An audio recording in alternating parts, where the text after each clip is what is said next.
I've been hearing a lot of noise about PolySign, quote unquote, a Linqto rug pull, a scam, they're bankrupt, blah, blah, blah, blah, blah.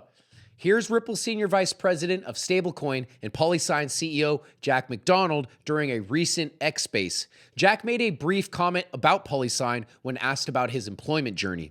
Tip of the hat to the UK. I read the Financial Times on a regular basis, and I was starting to get this sense that there was just an opportunity to meaningfully improve how markets trade, settle, et cetera. And so when given the opportunity to start standard custody in the parent company PolySign, I really thought it would be a 1 or 2 year experiment. A 1 or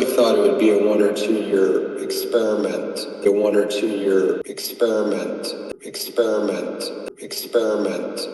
And didn't really have a strong view that cryptocurrencies were going to dominate as much as that the underlying plumbing that blockchain and distributed ledger technology represented in capital markets would have a meaningful and profound impact. I just didn't know really what shape or form it would take.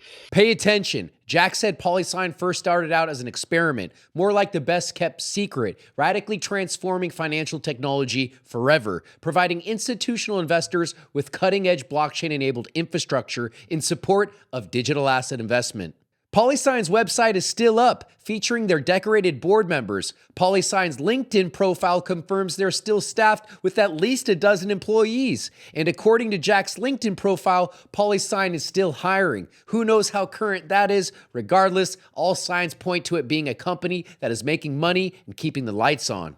Reminder, Ripple recently gained a U.S. trust charter per the acquisition of the PolySign subsidiary Standard Custody, so that still leaves the parent company PolySign with its intellectual property AtomicNet, the prize jewel for enabling asset transactions of any asset. Help our audience understand why this instant settlement idea is so important. Instant and atomic settlement, you can think of atomic as really a pass-fail. So either both sides prevail or both fail to transfer. Among other things, it overcomes the challenge of Ryan and Darren want to trade fiat currency for an illiquid asset. Let's say Darren has a private company share. Let's say it is held at a cap table management company, the record, the transfer agent at somebody like a Carta. Ryan doesn't really know if that 10 shares of SpaceX or Linqto is unencumbered. Does Darren really own it free and clear? Does Linqto have a ROFR on it, etc.? And it was only after all of those conditions are met that Ryan would feel comfortable sliding his money across the table. And Darren, you're only going to feel comfortable putting your shares on the table if you know that Ryan does indeed have $1 million of fiat currency at a bank account that's held in his name, that's held in escrow, so he can't, renege on the deal sort of thing. And so it's basically memorializing those attestations that have been made on both sides, verifying them both, and then allowing for this swap to occur. It's essentially an escrow-like settlement feature that removes a lot of third-party counterparties that would otherwise need to exist to enable that to happen. Third parties are time-consuming, they're expensive, and they present an opportunity for error. And so by removing that with essentially a smart contract-like blockchain-based software, we can facilitate different types of asset transfers in a much more cost-effective and time-efficient way.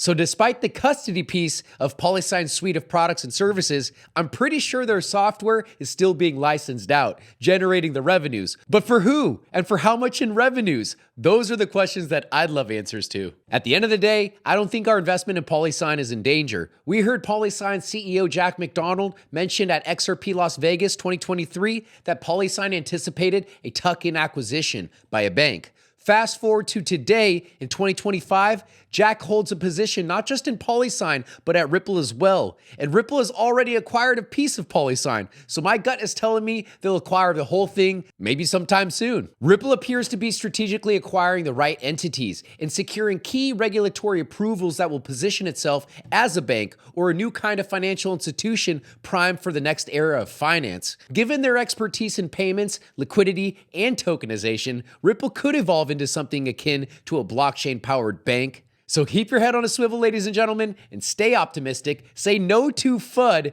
and thanks for tuning in. Love you mucho.